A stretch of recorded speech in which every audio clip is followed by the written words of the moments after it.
Welcome! Today, we're going to learn how to copy a profile link on Facebook.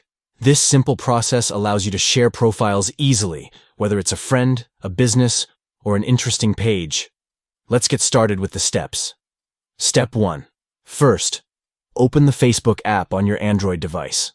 Make sure you're logged in so you can access all your features. Step 2.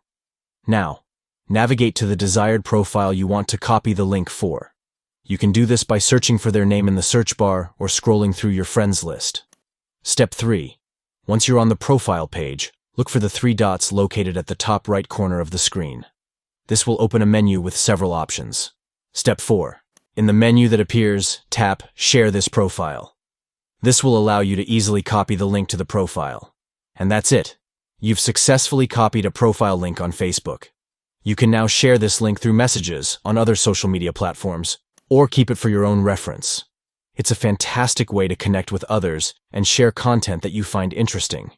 If you found this video helpful, don't forget to like and subscribe for more tips.